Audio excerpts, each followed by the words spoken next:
You've driven past it. Maybe you've driven past it 100 times without really looking at it anymore, because at some point your brain just filed it under that empty place and stopped registering it as something that deserves attention. It sits at the end of a mall, or it sits alone on a commercial strip, enormous and gray and quiet.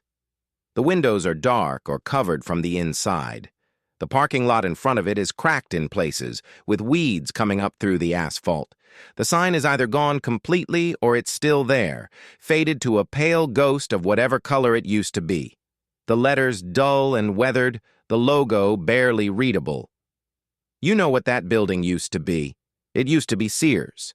And if you are of a certain age, if you grew up in this country in the second half of the 20th century, that building is not just a building. It is a container for a version of American life that is completely gone now. And the fact that the shell of it is still standing there, empty and enormous, somehow makes the absence more vivid rather than less. Because Sears was not a store. Let's be clear about that from the very beginning. Calling Sears a store is like calling the moon a rock. It is technically accurate and it misses everything that matters. Sears was an institution. Sears was infrastructure for a very specific stretch of American history, and we are talking about a stretch that lasted not years, but generations, not decades, but nearly a century. Sears was woven into the daily life of this country in a way that almost nothing before or since has matched. It shaped where people lived. It shaped what their houses looked like. It put tools in garages and appliances in kitchens and clothes on the backs of children who would grow up and put clothes on the backs of their own children, also from Sears. It sent catalogs to farmhouses in states that had no department stores within 100 miles, and those catalogs were treated like reference books, like objects with genuine weight and importance. Because for the family sitting around the kitchen table in rural Kansas or rural Mississippi or rural Montana, that catalog was the connection between where they were and everything the rest of the country had access to.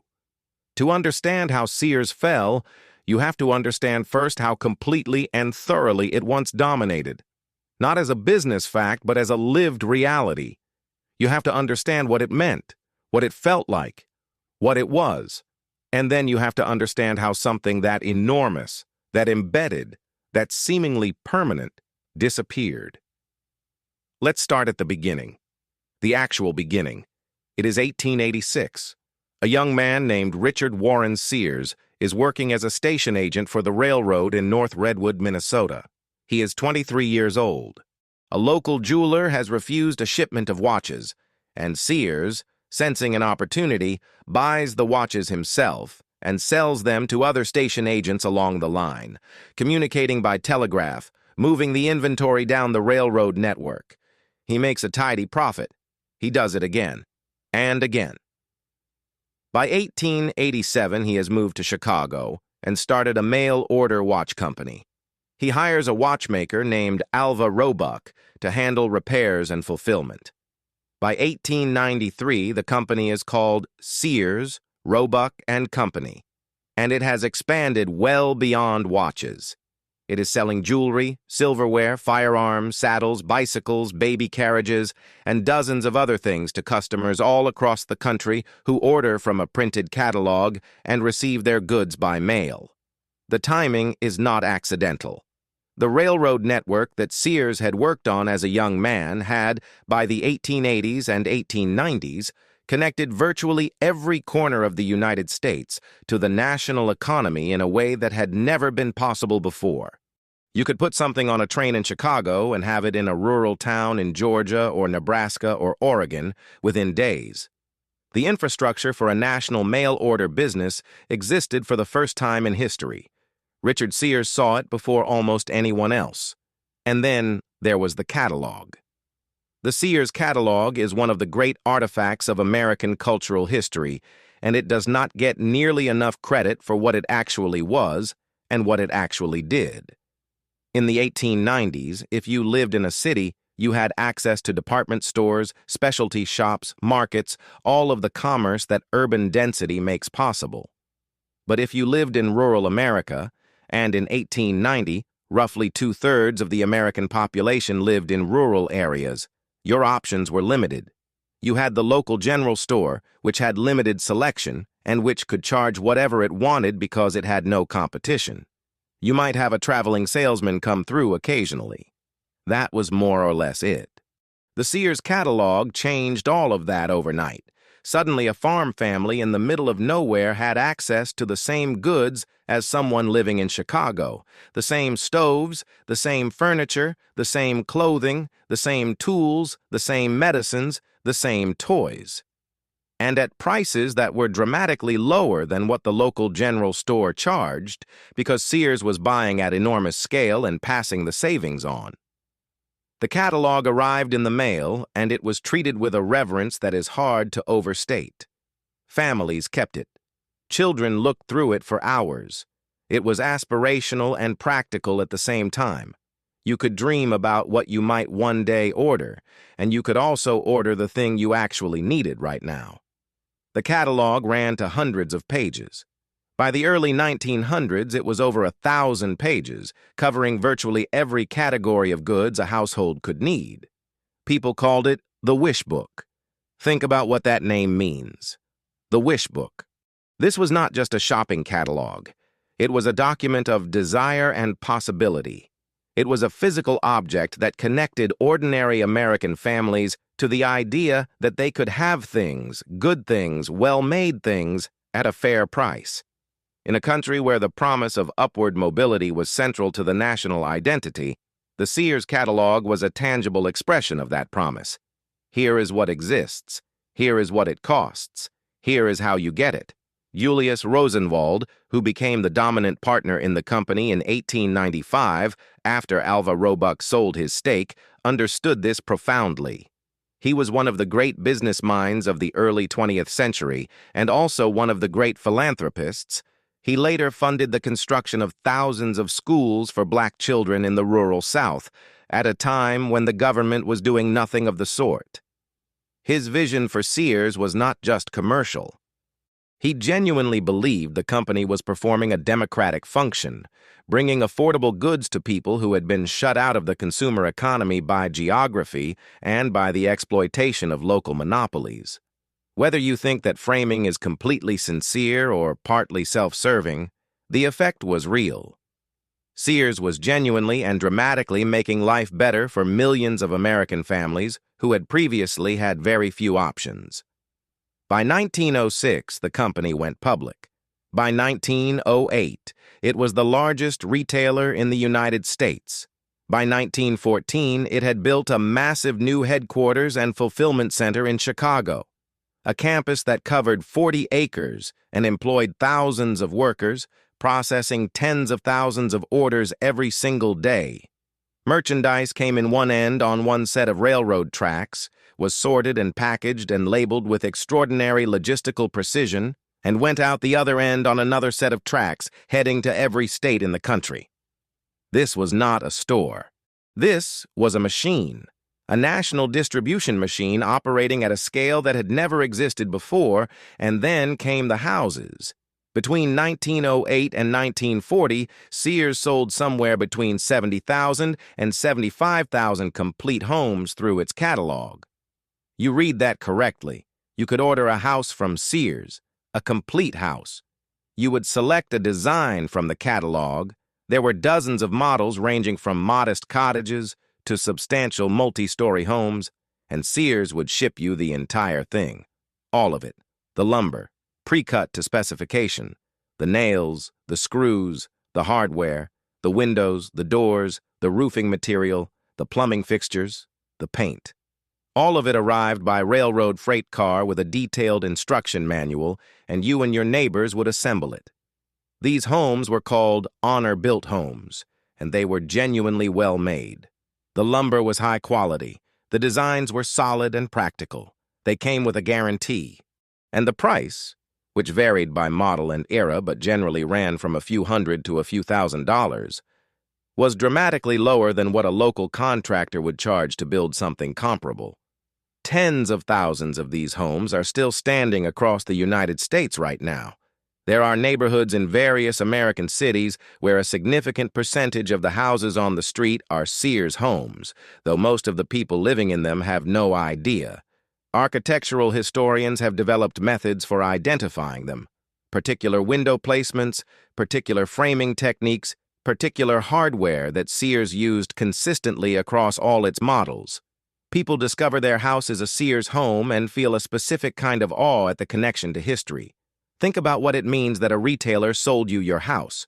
The tool hanging in your garage came from Sears. The stove in your kitchen came from Sears. The clothes in your closet came from Sears. The house itself came from Sears. For certain American families, in certain periods of the early 20th century, Sears was not a place you shopped. It was the physical substance of your entire domestic life. The retail stores came later. For the first several decades of its existence, Sears was purely a mail-order operation. The first retail location opened in 1925, pushed by a new president named Robert Wood, who had come over from Montgomery Ward and who believed, correctly as it turned out, that the automobile was going to transform American commerce. People were no longer trapped by geography. They could drive. And if they could drive, they would go to physical stores. Wood wanted Sears to be where they went. The stores grew quickly. By the 1930s, there were hundreds of them. By the 1950s, as the post-war suburban expansion transformed the American landscape, Sears positioned itself perfectly at the center of that transformation.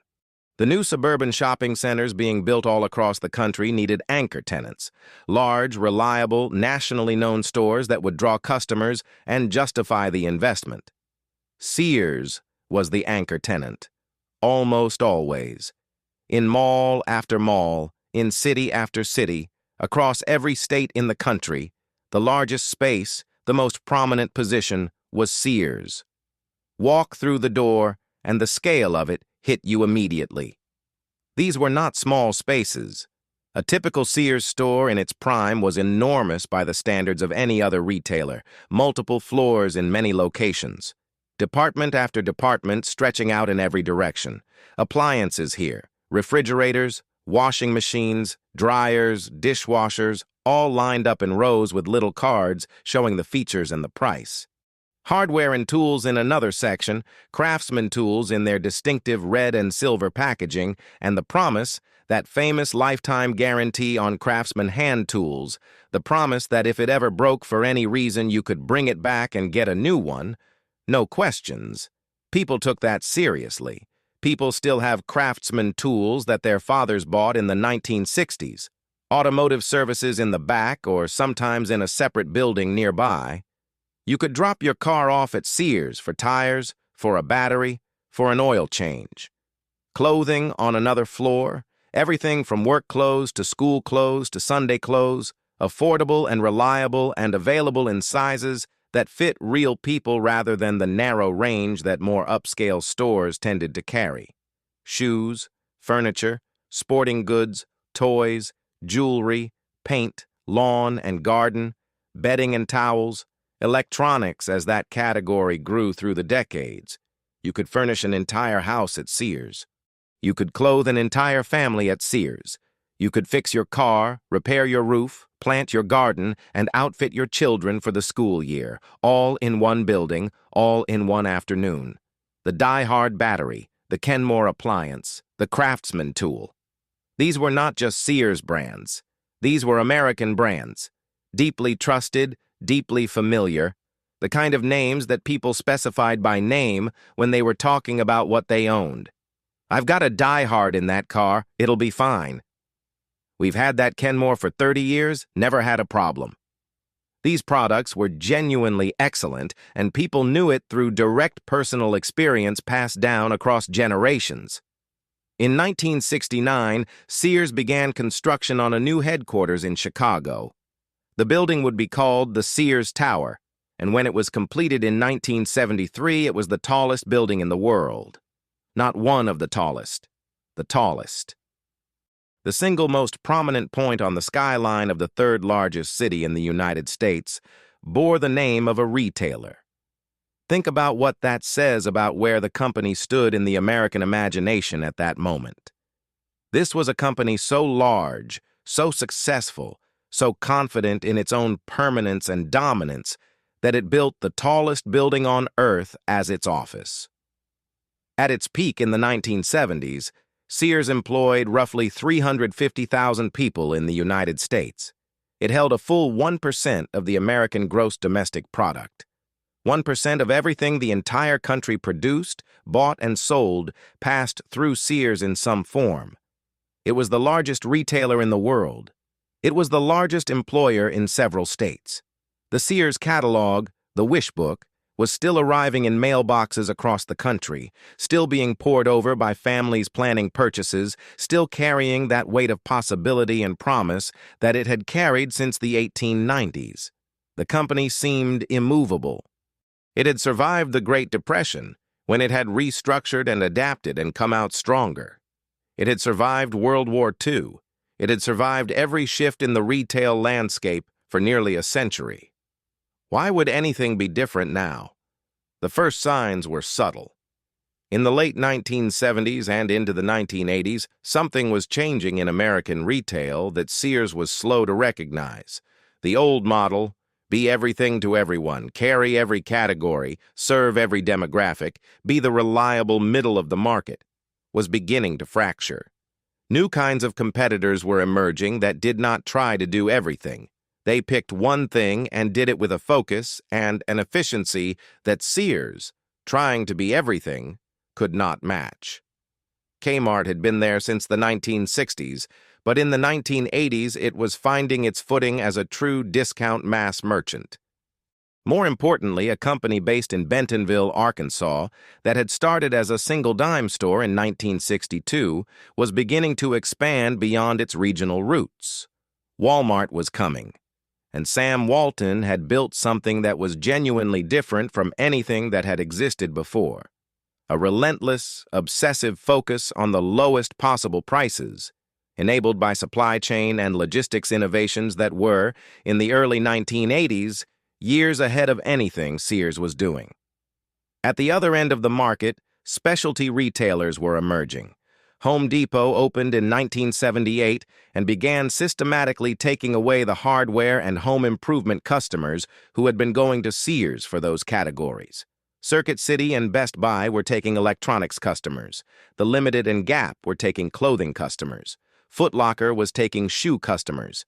Category by category, decade by decade, specialists who did one thing better than Sears did, it were peeling away the customer base. Sears responded to this in the 1980s with a strategy that, in retrospect, looks like exactly the wrong move. Rather than focusing the retail business and sharpening its competitive position against the discount and specialty threats, the company under CEO Edward Brennan decided to diversify away from retail. They bought Dean Witter, the brokerage firm. They bought Coldwell Banker, the real estate company.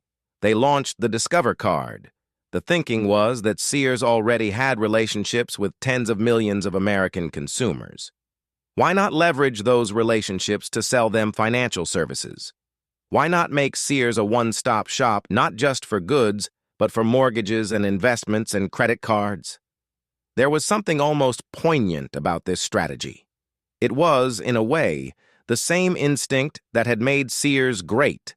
The belief that it could be the central institution of American domestic life, the one place you could go for everything you needed. But what had worked when the need was physical goods in a country where distribution was hard did not translate to financial services in a country that already had plenty of banks and brokerages. The execution was worse than the concept.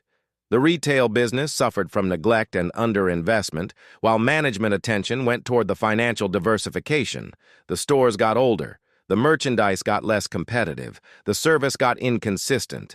Meanwhile, Walmart kept expanding, and Home Depot kept expanding, and the specialty retailers kept expanding, and every year Sears was losing a little more ground and a little more category to a little more competition. By the early 1990s, the numbers were undeniable. In 1992, for the first time in its history, Walmart surpassed Sears as the largest retailer in the United States. The company that had been the largest retailer on Earth, that had built the tallest building in the world as its headquarters, had been knocked from the top spot by a discount chain that had been a single store 30 years earlier. It was a genuine shock, not just to the company but to the industry and to anyone who had assumed Sears was simply a permanent feature of American commerce. The financial diversification was reversed. Dean Witter was spun off. Coldwell Banker was sold. The company refocused on retail. The catalog, the wish book, the 100-year-old connection to the company's origins and its deepest identity, was discontinued in 1993. That decision was presented as a cost-cutting measure, which it was, but it was also a kind of amputation. Something that had been central to what Sears was for over a century was just gone. Through the 1990s, Sears tried various things: new store formats, new marketing campaigns, renewed focus on the proprietary brands, Kenmore, Craftsman, Die Hard, that still commanded real loyalty.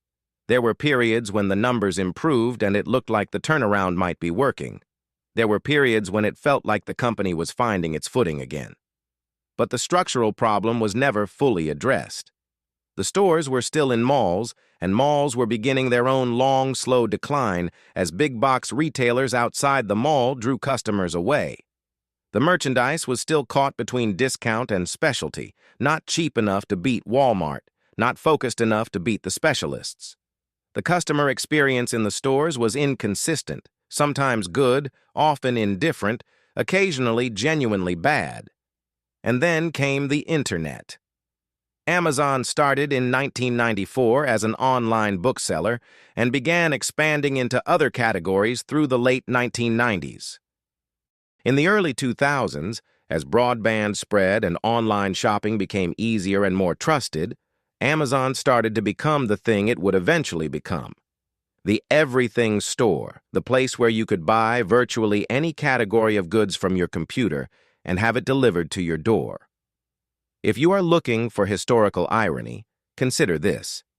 The thing that Amazon was building in the late 1990s and early 2000s, a national distribution infrastructure that could deliver almost anything to almost anyone at competitive prices, was structurally quite similar to what Richard Sears had built in the 1890s.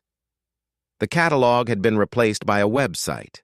The railroad had been replaced by a network of fulfillment centers and delivery trucks. But the fundamental model, buy at scale, sell at low margins, reach every customer no matter where they lived, and make the experience of getting what you needed easy and affordable, was the same model that had made Sears the largest retailer in the world. Sears had invented this. Sears had perfected it for its era. And now a company founded by a man named Jeff Bezos was doing it again for a new era. And Sears had nothing to say about it, had no answer for it, watched it happen without being able to do anything that mattered.